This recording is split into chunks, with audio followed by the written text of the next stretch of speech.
Welcome back to the One I'm Not Podcasting. The Motley Fool put a really interesting story out about the beginning of the end of cable TV as we know it. So they just wanted to go through a few things, and I'm going to make the point of the argument as to why cable is starting to go by the wayside. And faster as we know, and we've talked about this here on the program, I'm going to just bring it up again. Just lay out the argument. Just realize what the environment is right now.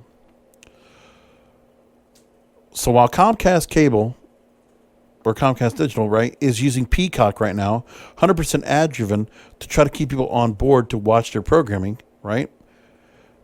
They're trying to do that because they're trying to go and hold on to cable subscribers for dear life. So if they can do that, why not?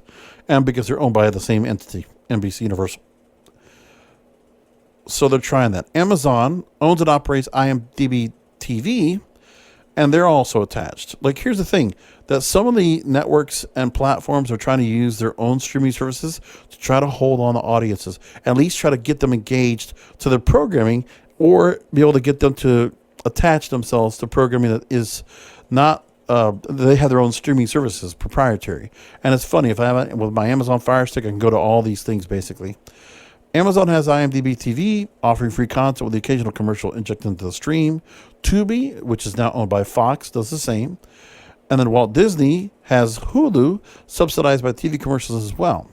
Viacom CBS is the name behind platform Pluto TV, which are all great platforms, by the way. All these streaming platforms are really cool. So that's where everything is right now. And then you have services that are trying to attach to cable. So like AT&T is trying to attach with HBO Max.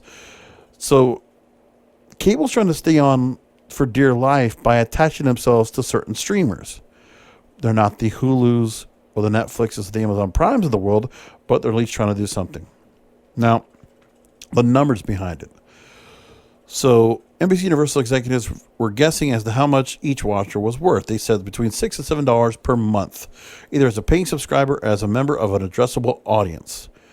So the company's trying to live up to that target and more. NBC Universal collected $80 million worth of ad revenue via Peacock during the second quarter of the year. So they're getting about $8 per member for the quarter. So they're getting a $2 profit roughly, or $2, right? And their metrics should get better, as Comcast and those advertisers have just started their journey down the learning curve. So again, what will happen is, if the cable end, the established brick and mortar end of entertainment and television and movies goes by the wayside, then these companies are going to try to transition out of cable and then just work with their own streaming services and just attach themselves to other services to survive as companies. They'll just change their business model to be much more virtual, much more online, much more internet, and less of the courts. So they're learning they're going to have to go that route while they're trying to hold on to their existing figures. So the other ones, same thing. Hulu collects $546 million worth of ad revenue.